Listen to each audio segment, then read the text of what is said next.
Sebaliknya ada orang yang seakan-akan ibadahnya Masya Allah, dia dengan surga tinggal sejengkal saja. Tetapi di akhir hayatnya dia su'ul khatimah. Maka kemudian dia ahli nar. Subhanallah. Jadi yang demikian sangat fundamental itu Allah ceritakan, Nabi ceritakan agar kita berhati-hati. Akan kebaikan-kebaikan yang kita miliki, alhamdulillah terus kita pertahankan, dan atas kesalahan dosa kita perbanyak istighfar. Nanti kita akan bacakan beberapa ayatnya. Jadi al-istighfar huwa talabul maghfirah, meminta ampun. Wal maghfiratu hiya wibatu syarrid dzunub an sataratiha. Dan yang disebut dengan maghfirah itu, ampunan itu adalah apa? Di mana keburukan-keburukan kita, dosa-dosa kita itu dihapus oleh Allah Subhanahu wa taala. Ibaratnya kalau di laptop itu jenengan sudah punya virus kemudian di-delete. Atau punya apa? Kalau virus di antivirus. Jadi apa namanya itu? Ya, di-scan. Wah, begitu ya. Atau kemudian data-data yang nggak penting ya, itu kemudian dihapus. Maka nanti nggak berbekas. Karena di hari akhir nanti akan ditampakkan kan semua amal-amal kita. Tapi amal-amal sudah hapus, sudah nggak ada lagi.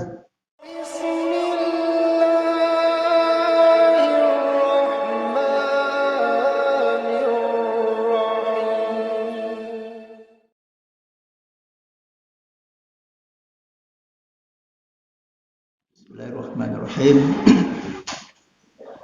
Assalamualaikum warahmatullahi wabarakatuh.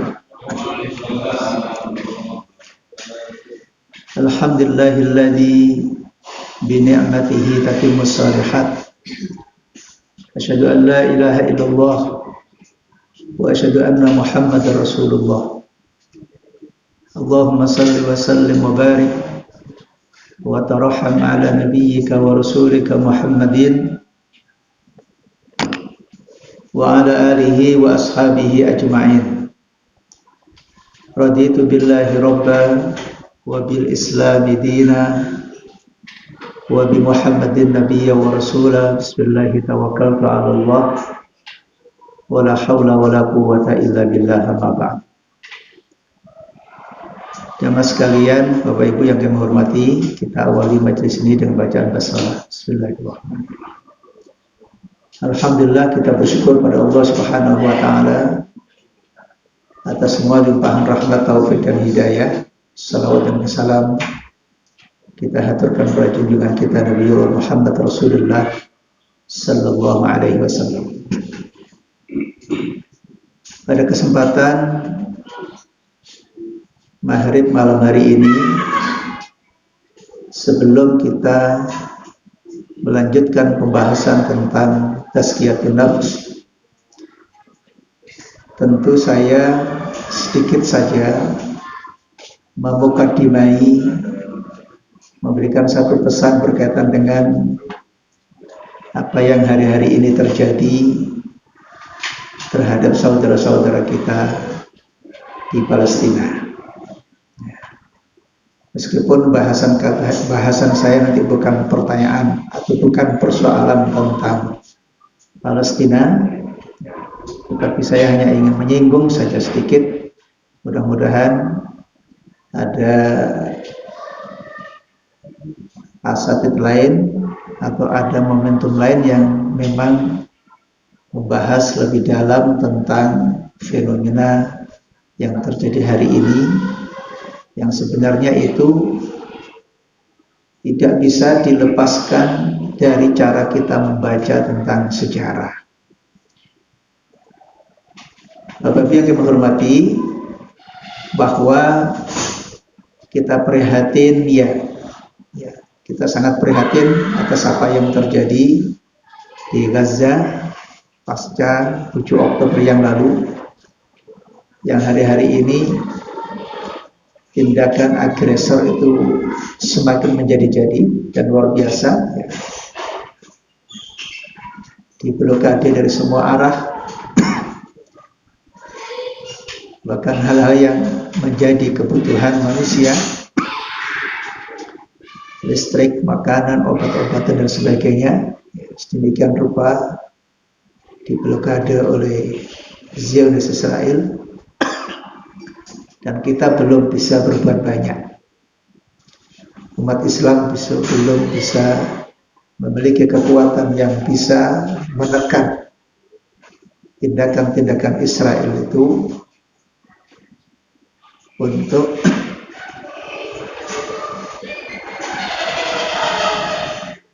tidak melakukan hal yang tidak semestinya. Ya. Namun demikian, sekedar untuk direnungkan, ya, mungkin pasca pertemuan ini silakan nanti dibaca surat Al-Isra, ya.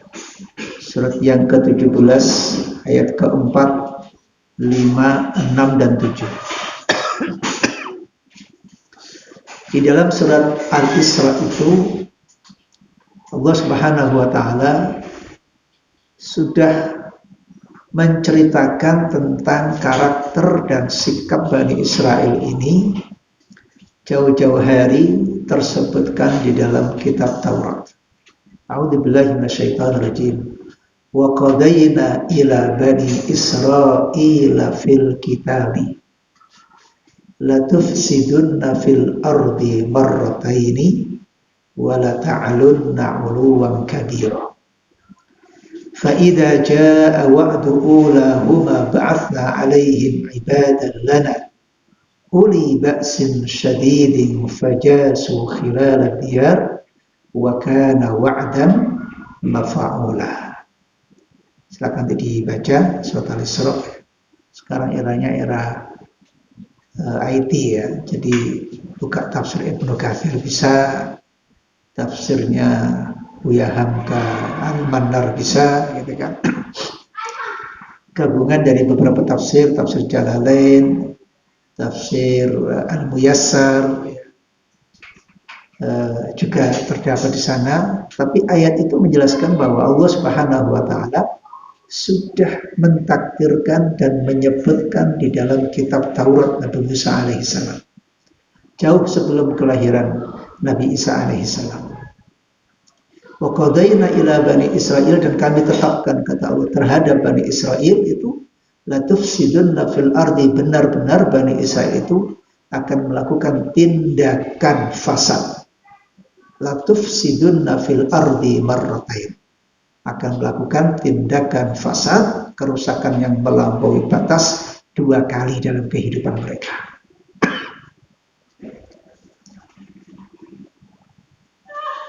Fasad yang pertama itu tentunya setelah Nabi Musa alaihissalam meninggal dunia.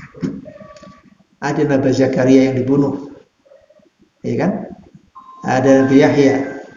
Maka mereka pun juga ingin membunuh Nabi Isa alaihissalam, yang kemudian oleh Allah Subhanahu wa taala diserupakan. Ya, diserupakan seperti Nabi Isa alaihissalam. Mereka meyakini yang mereka tangkap itu adalah Nabi Isa yang sekarang kemudian diyakini dalam salib itu. Tapi Allah Subhanahu wa taala menyelamatkan. Hanya merupakan saja. Pada waktunya nanti Allah Subhanahu wa taala,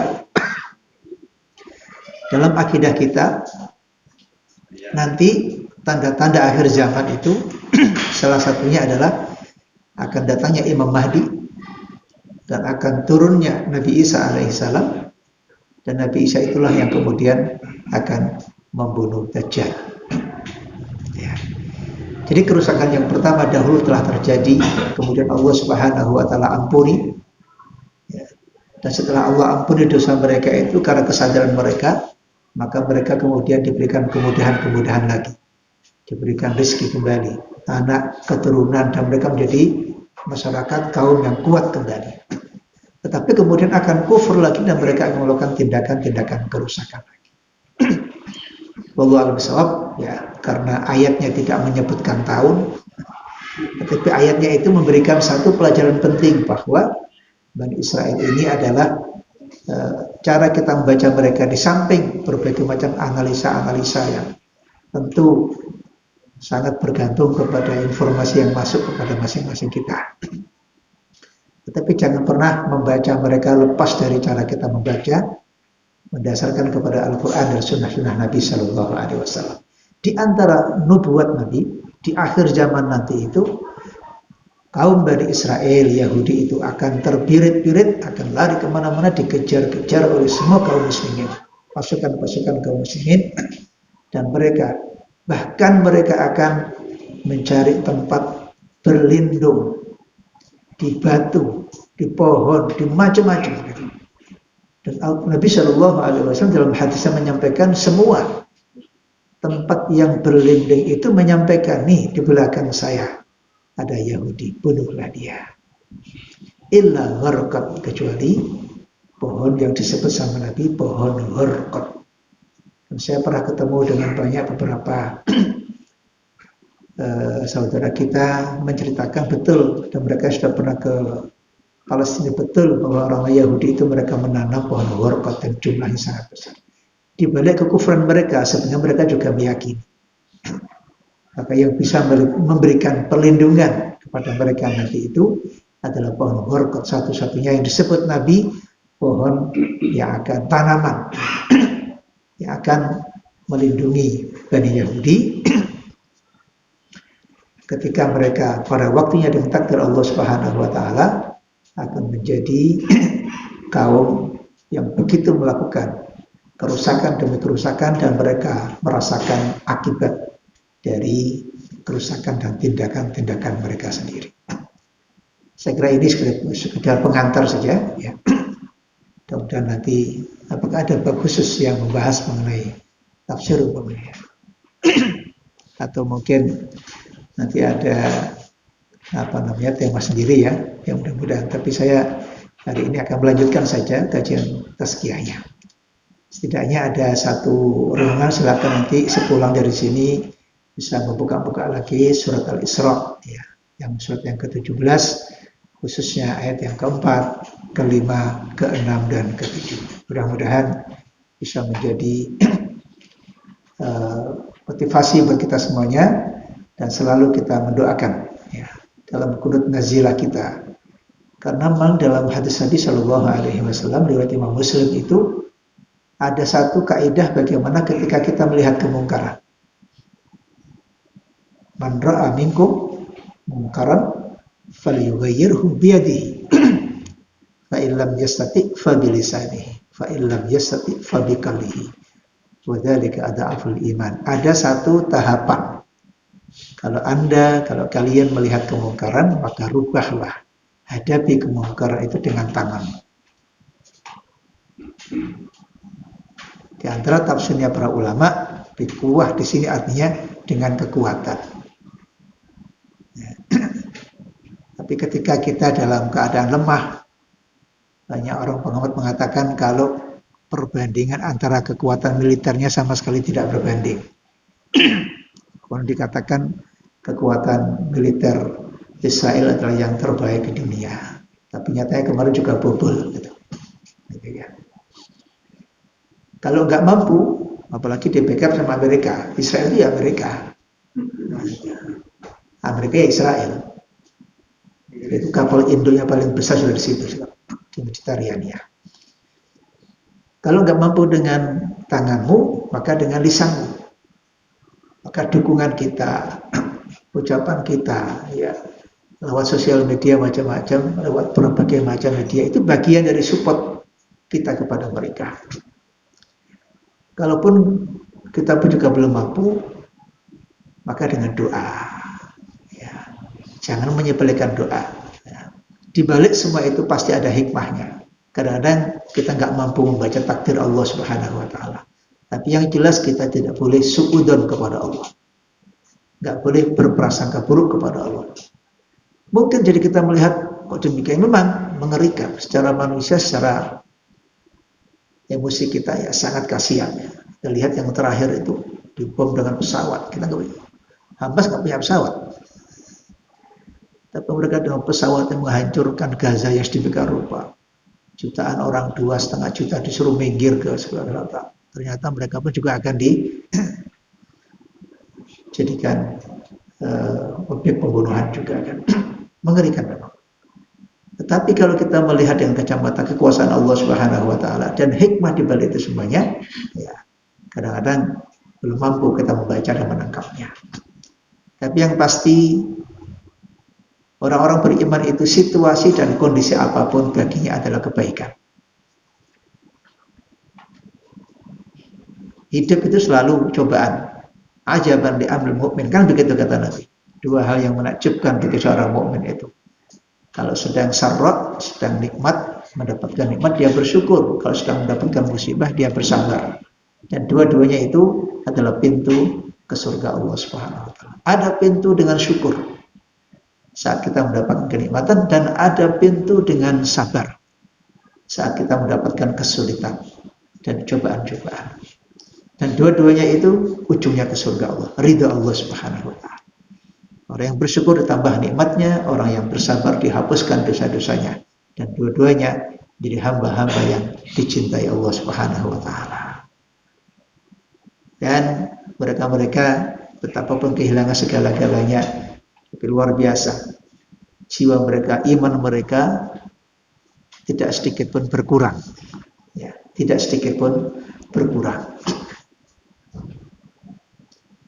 Begitulah ya, kisah-kisah. Nabi juga pernah menceritakan di masa-masa dahulu para dai-dai, orang-orang beriman itu sampai mereka digergaji, kan begitu kata Nabi ya. Potong mereka, yes. Tindakan-tindakan yang nggak manusiawi. Tetapi mereka akan berkata waqalu rabbunallah. Tetap mereka akan pada posisi menjaga iman mereka apapun. Kalaupun nyawa diserahkan pun gak ada persoalan. Hadirin rahimakumullah, saya kira itu pengantar saja. Mudah-mudahan bisa menjadi renungan dan bacaan kita semua. Kita akan melanjutkan.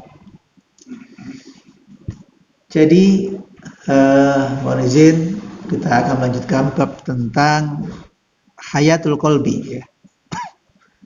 Hayatul qalbi ini bicara tentang bagaimana kita bisa menghidupkan hati kita.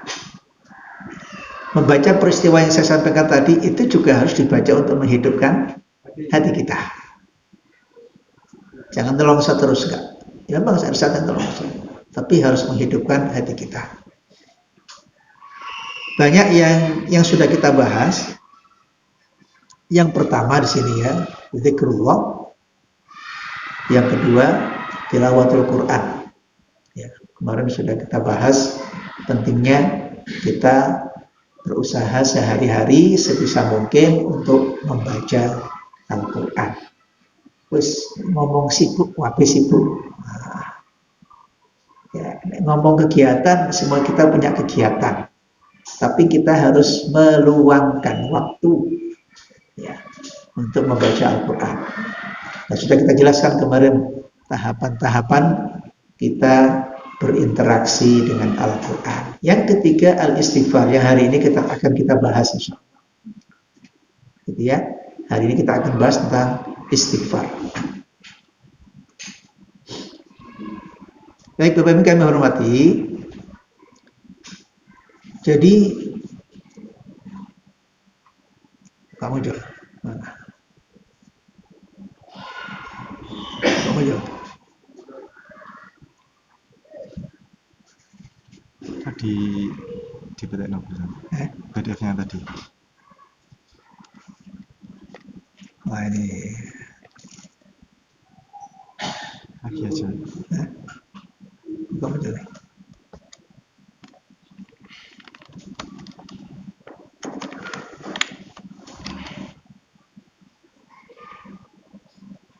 Ya ada kendala teknis.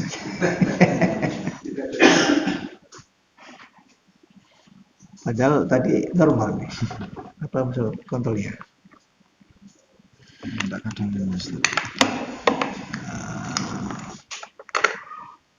Jadi tema kita tentang istighfar ya. Yang pertama kita perlu pahami dulu apa itu istighfar. Ya. Istighfar itu berangkat dari kata-kata ghafara, kemudian bertambah dengan 3 huruf yang dalam kajian ilmu sharaf itu namanya bertambah dengan ala wazn istaf'ala. Istaf'ala yastaf'ilu istif'al. Istaghfara yastaghfiru istighfar. Kalau ada huruf bertambah alif, sin dan ta, itu bermakna apa? At-talab, meminta. Jadi kalau ghafara itu artinya mengampuni, kalau istaghfara artinya meminta agar diampuni.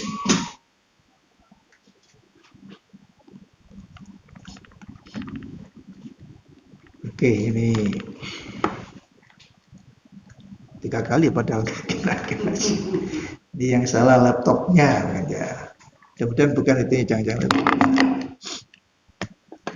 Jadi istighfar itu ada kalimat asalnya ghafara. Dan ghafara, ghafur itu salah satu di antara asmaul husna, nama Allah Subhanahu wa taala. Alhamdulillah bisa. Nah, baik ya. Anda lihat di sini kalimat istighfar ya.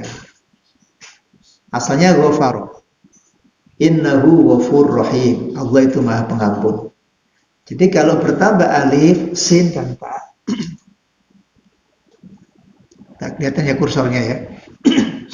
Jadi istighfar bertambah alif, sin dan ta, maka maknanya lit talabi, meminta. Jadi istighfar itu artinya meminta agar diampuni. Istighfar, perbanyak istighfar, artinya perbanyak minta kepada Allah agar kesalahan dan dosa kita diampuni. Kalau Allah memiliki asmaul husna, salah satu sifatnya adalah ghafur, ghaffar. Kalau ghaffar itu isim mubalaghah. Ghafur, Maha Pengampun, ghaffar, berkali-kali Allah akan memberikan ampunan, nggak habis-habisnya. Itu artinya ghaffar. Ya. Jadi Allah itu Maha Pemberi ampun. Karena dalam akidah Islam itu sebesar apapun kesalahan yang pernah dilakukan seorang hamba, dia tidak boleh pesimis. Wala tayasu birrauhillah. Sebesar apapun. Yang mungkin saja di antara seseorang itu pernah melakukan dosa yang karu-karuan lah pokoknya wis. Kamu masih ingat kan hadis Nabi yang menceritakan di masa dahulu pernah ada orang yang sudah membunuh 99 orang. Jago membunuh orang, jagal dia. Ya kalau sapi itu apa-apa, membunuh sapi membunuh orang. Ya. Kemudian dia masih ingin bertaubat. Di tengah jalan dia bertemu dengan orang yang abid, orang yang ahli ibadah tapi ilmunya kurang. Dia menyampaikan keluhannya, kemudian dijawab, waduh, dosamu terlalu besar, sudah selesai, kamu nggak bisa itu. Akhirnya apa? Orang tersebut dibunuh sekaligus, menjadi orang terakhir 100. Tapi keinginan dia mengakui kesalahan itu masih ada. Di tengah jalan kemudian kata Nabi bertemu dengan alim. Yang pertama abid, orang yang ahli ibadah tapi ilmunya kurang. Yang kedua orang yang alim. Maka alim itu lebih penting, lebih tinggi derajatnya dibandingkan dengan abid. Maka dikatakan kemudian ditanya, diobrolkan, kemudian diarahkan, pergilah kamu tinggalkan daerahmu yang hitam itu. Mungkin dia hidup dalam lingkungan yang tidak kondusif, maka pergilah kamu ke daerah tertentu. Di sana banyak orang-orang yang saleh. Dalam perjalanan kemudian dia meninggal dunia, dan Allah Subhanahu wa taala kemudian mengutus malaikat. Ya, karena ada malaikat yang satu bertugas memang hanya mencatat keburukannya. Ya, kemudian ada malaikat yang Allah utuskan untuk menilai taubatnya. Singkatnya kemudian berbeda dua malaikat itu, malaikat yang ketika diutus oleh Allah Subhanahu wa taala untuk kemudian mengukur ini lebih dekat tempat dia mati ini dengan tempat di mana dia asalnya dahulu, daerah yang hitam itu, ataukah dia lebih dekat kepada di mana tempat dia ingin menuju pertaubatan. Maka Nabi di akhir hadis yang panjang itu menceritakan bahwa orang ini diterima taubatnya oleh Allah Subhanahu wa taala. Di dalam hadis Arba'in Nawawi juga begitu. Ada orang yang kemudian perbuatannya itu antara dia dengan surga, dengan neraka itu tinggal sejengkal saja. Hidupnya nggak karu-karuan, pokoknya sudah nggak karu-karuan. Dia dengan derajat tinggal sejengkal. Tetapi di akhir kisahnya kemudian dia bertaubat kepada Allah Subhanahu wa taala, fahuwa min ahlil jannah. Sebaliknya ada orang yang seakan-akan ibadahnya Masya Allah, dia dengan surga tinggal sejengkal saja. Tetapi di akhir hayatnya dia su'ul khatimah. Maka kemudian dia ahli nar. Subhanallah. Jadi yang demikian sangat fundamental itu Allah ceritakan, Nabi ceritakan agar kita berhati-hati. Agar kebaikan-kebaikan yang kita miliki, alhamdulillah terus kita pertahankan. Dan atas kesalahan dosa kita perbanyak istighfar. Nanti kita akan bacakan beberapanya. Jadi al-istighfaru huwa talabul maghfirah, meminta ampun. Wal maghfiratu hiya wibatu syarri dzunub an sataratiha. Dan yang disebut dengan maghfirah itu, ampunan itu adalah apa? Di mana keburukan-keburukan kita, dosa-dosa kita itu dihapus oleh Allah Subhanahu wa taala. Ibaratnya kalau di laptop itu jenengan sudah punya virus kemudian di delete, atau punya apa, kalau virus di antivirus itu apa namanya itu ya, di scan, wah begitu ya, atau kemudian data-data yang nggak penting ya, itu kemudian dihapus, maka nanti nggak berbekas, karena di hari akhir nanti akan ditampakkan kan semua amal-amal kita, tapi amal-amal sudah hapus, sudah nggak ada lagi. Ada lagi. Itulah hebatnya istighfar nanti. Kalau dosa kita diampuni sama Allah. Nanti kita ada beberapa penjelasan para ulama. Di dalam Al-Quran disebutkan banyak sekali tentang istighfar itu ya.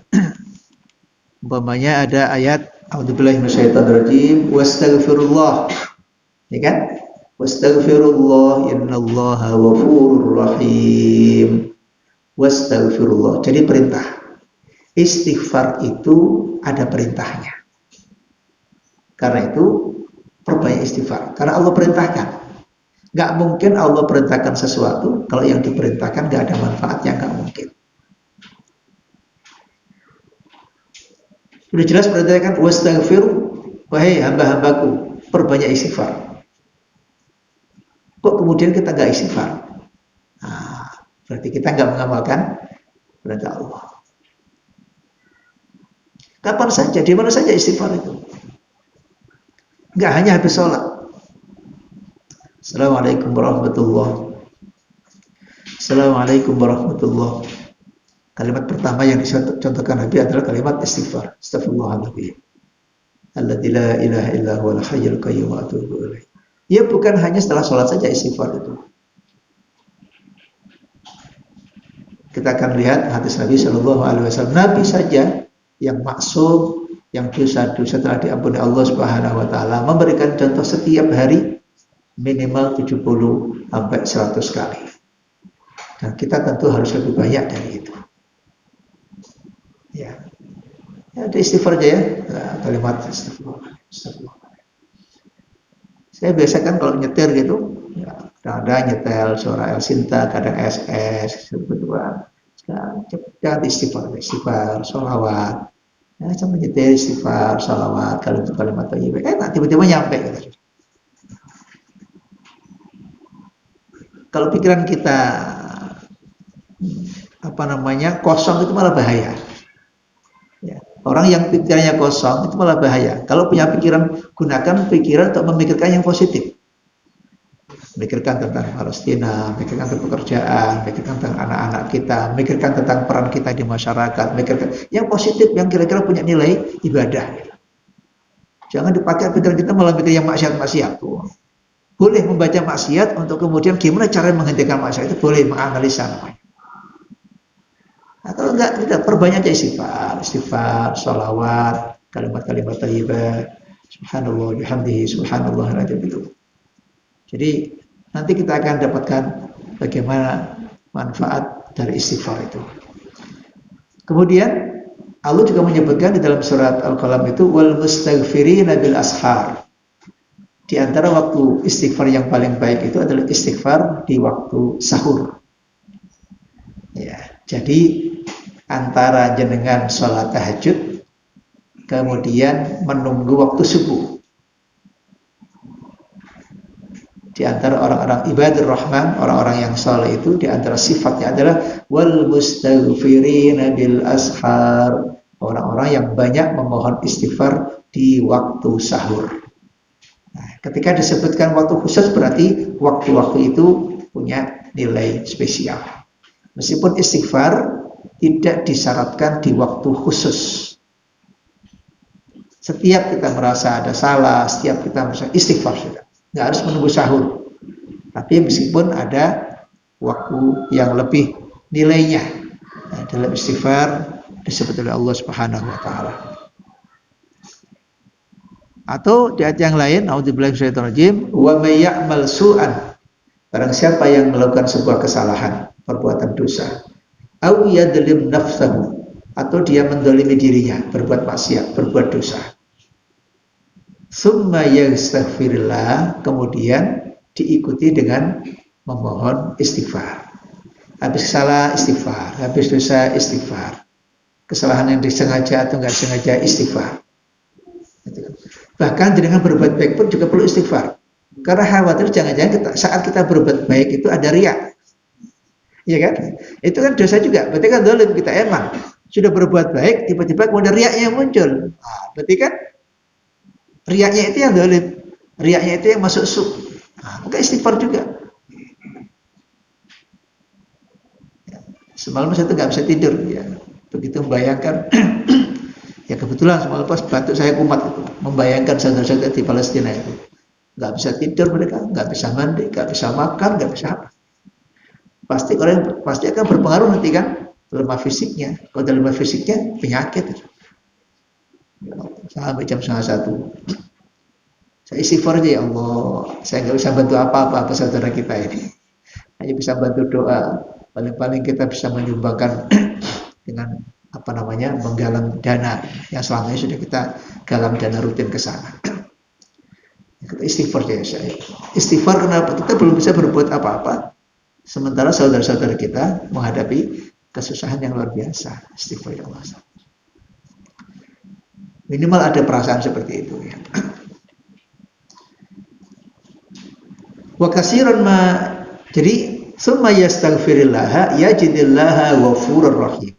Orang yang telah berlanjur berbuat salah, berbuat dosa, kemudian istighfar, maka dia akan jumpai bahwa Allah itu ghafurur rahimah. Allah Maha Pengampun dan Allah Maha Penyayang. Udah khusnudzon pokoknya.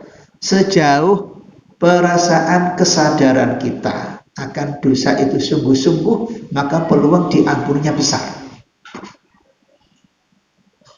Tapi kalau istighfar hanya lisannya saja, tapi hatinya nggak merasa apa-apa, Allah juga Maha tahu. Allah juga Maha tahu. Maka nanti ada keadaan, kalau Imam Nawawi itu pernah saya sampaikan di sini, Imam Nawawi mensyaratkan, menggambarkan orang taubat itu ada 4 tentu syaratnya kan ya. Pertama, dia tahu bahwa dia telah melakukan sebuah kesalahan. Karena kalau orang tahu, dia bisa tinggal mengakui apa enggak kan begitu. Karena ada orang berbuat salah tapi dia enggak merasa salah, itu repot kan. Ada kayak gitu? Ada Pak, kabar Israel itu. Ya berbuat salah tapi enggak merasa salah. Nah, itu tipe yang repot ini. Gitu. Ada orang yang berbuat salah tapi pura-pura enggak salah. Nah, ini pura-pura. Yang pertama tadi betul-betul enggak paham dia kalau dia salah. Wa katsiran ma yuqarr al-istighfaru bi dzikri taubah. Dan banyak sekali dalam Al-Qur'an istighfar itu kemudian disandingkan dengan taubat. Sebagian para ulama membedakan apa bedanya istighfar dengan taubat. Dua-duanya satu arah. Istighfar itu meminta ampun, taubat itu artinya menyesal dan kembali ke jalan yang benar. Taba yatubu tauban. Taba yatubu taubatan. Berarti dia sudah menyimpang, sudah melakukan sebuah kesalahan, sudah sadar, kemudian kembali ke jalan yang benar dan kembali berbuat kebaikan. Itu tabah. Ya ayyuhalladzina amanu tubu ilallahi taubatan nasuha. Asallahu ayyaghfira ankum. Jadi taubat sering dikaitkan dengan istighfar. Sebagian orang mengatakan kalau istighfar itu bagi dosa-dosa yang kecil. Jadi kalau kita melakukan kesalahan, tiba-tiba melihat sesuatu yang enggak baik, istighfar, astagfirullahaladzim. Tiba-tiba salah ngomong, astagfirullahaladzim.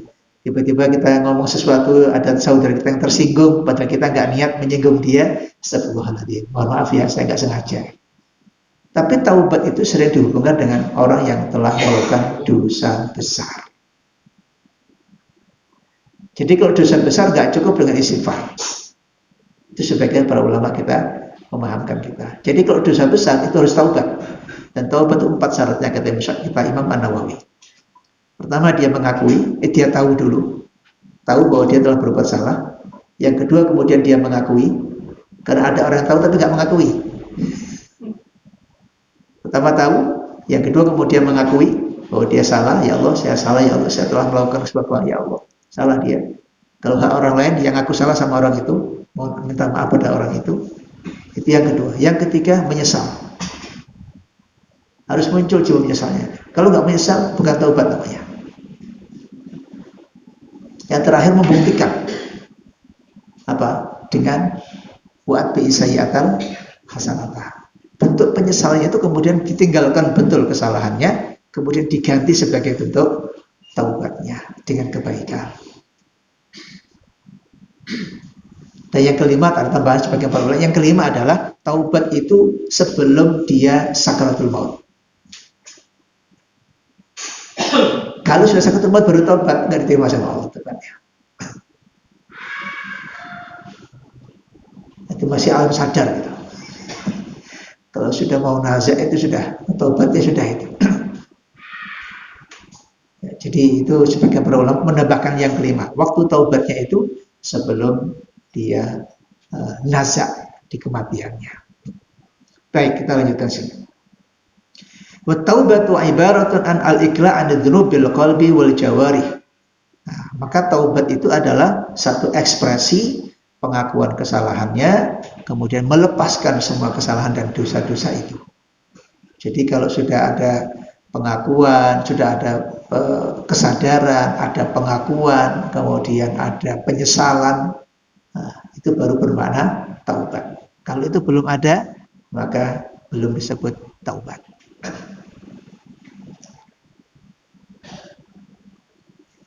Kemudian wa hukmul istighfar ka hukmi du'a. Hukum istighfar itu sama dengan doa. Apa artinya? Fa insyaallahu ajabahu wa ghafara sahibi. Kalau Allah berkenan, Allah akan mengampuni dosanya. Tapi kalau belum berkenan, Allah juga tidak mengampuni dosanya. Tapi jangan pernah bosan beristighfar. Sebagaimana kita juga tidak pernah bosan untuk berdoa. Jadi posisinya seperti doa. Kadang kalau Allah berkenan, Allah akan mengampuni. Kalau Allah nggak berkenan, Allah tidak mengampuni. Tapi khusus sama Allah. Mudah-mudahan Allah mengampuni. Tas korsner. Baik Bapak sekalian, saya tambahkan sedikit lagi. Wa yurwa an Luqman, diriwayatkan dari Luqman Ibnu Hakim, ya, annahu qala li ibnihi, wa Luqman berpesan kepada anaknya.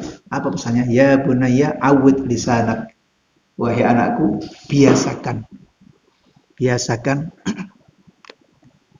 awid lisanak, biasakan lisanmu membaca Allahumma gfirli, Allahumma gfirli. Ya.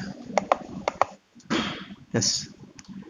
Jadi pesan Luqman kepada putranya untuk sering membaca Allahumma gfirli, Allahumma gfirli, Allahumma. Fa inna lillahi sa'atin la yuraddu fiha sa'ilan. Karena Allah Subhanahu wa taala punya waktu-waktu di mana Allah tidak akan menolak istighfar hambanya. Kemudian yang kedua, wa qala Al-Hasan bin Basri. Kita paham bahwa Hasan Al-Basri itu ulama yang dikenal sahih zuhud, ya. Coba pesan Hasan Al-Basri apa? Aktsiru minal istighfari fi buyutikum. perbanyaklah istighfar di dalam rumahmu. Wa ala mawaidikum, saat kamu makan, menjamu, ada pesta, ada undangan, nah, itu juga perbanyak istighfar di situ. Wa fi turukikum, di jalan raya, berangkat kerja, pulang kerja, macet. Wa fi aswakikum, di pasar, di mall. Di pasar beristighfar. Wa fi majalisikum, di majlis seperti ini. Wa aina ma kuntum, dimanapun kamu berada. Ini pesan Hasan Basri. Di rumah perbanyak istighfar, di jalan perbanyak istighfar, saat jamuan-jamuan makan suruh istighfar, di jalan raya kemacetan suruh istighfar, di majlis taklim suruh istighfar, kemudian di pasar-pasar, di mal-mal, jual beli ya, disuruh istighfar. Fa inna ma kuntum, dimanapun Anda berada, fa innakum ma tadruna mata tanzilu alal maghfirah, karena kamu tidak akan tahu kapan Allah menurunkan maghfirahnya. Itulah pemahaman para ulama kita dulu.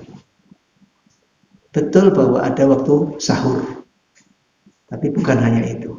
Kalau disebutkan pasti peluangnya besar. Dan saat-saat orang sedang tertidur nggak bangun, jadi dengan bangun istighfar, masya Allah. Namun demikian, Imam Hasan Basri memberikan satu pesan kepada kita, mau di rumah, saat kita sedang berjamu makan, saat di jalan, saat di majelis taklim, saat di pasar, dimanapun berada, perbanyak istighfar pada Allah Subhanahu wa Ta'ala. Jadi tidak ada kata kecuali bahwa kita berusaha untuk memperbanyak istighfar dimanapun kita berada. Saya kira itu ya materi kita sementara ini. Cukup ya, nggak ada pertanyaannya. Waktunya masih ada satu singkat. Kalau istighfar itu kan buat mengampuni diri sendiri. Bagaimana cara beristighfar buat orang lain? Sudah ya buat kawan kita. Oh iya. Baik. Singkat. Pertama istighfar untuk kita. Yang kedua memohonkan ampun untuk orang lain boleh. Nanti ada hadis yang kita akan sampaikan. Dua-duanya itu dianjurkan. Allahumma ighfir lil muslimin wal muslimat. Allahumma ighfir lana wa liwalidayna. Jadi istighfar untuk kita, juga istighfar untuk orang lain. Nanti ada hadis yang dimana kita dianjurkan bukan hanya memohon ampun atas dosa kita, tapi juga memohonkan ampun atas dosa orang lain, terutama dosa orang tua kita, guru-guru kita, dan orang yang telah berjasa baik kepada kita. Wallahu a'lam bishawab. Kita lagi cukup. Baik, mari kita akhiri dengan permohonan pada Allah Subhanahu wa taala. Mudah-mudahan majelis kita majelis yang barokah. Semua masalah-masalah kita dimudahkan oleh Allah Subhanahu wa taala, dan saudara-saudara kita di Palestina diberikan kekuatan, kesabaran, dan diberikan kemenangan oleh Allah Subhanahu wa taala. A'udzubillahi minasyaitonir rajim. Bismillahirrahmanirrahim. Allahumma shalli wa sallim wa barik ala Muhammad wa ala alihi wa sahbihi ajma'in. Alhamdulillahirabbil alamin. Allahumma ighfir lana dzunubana wa kaffir 'anna sayyi'atina wa tawaffana ma'al abrar. Allahumma ansur ikhwanana al-mujahidin fi Palestin. Allahumma ansur ikhwanal mujahidin fi Gaza. Allahumma ansur man nasar din wahdul man khadalana wa khadal muslimin. Allahumma a'izzal islam wal muslimin wa dammir a'da'aka a'da'ad-din. Allahumma shattit shamlahum wa mazzik jam'ahum wa zalzil aqdamahum wa alqi fi qulubihim ar-ru'ba innaka 'ala kulli syai'in qadir. Rabbana atina fid dunya hasanah wa fil akhirati hasanah wa qina adzabannar. Walhamdulillahi rabbil alamin. Subhanakallahumma wa bihamdika asyhadu an la ilaha illa anta astaghfiruka wa atubu ilaik. Mohon maaf. Assalamualaikum warahmatullahi wabarakatuh.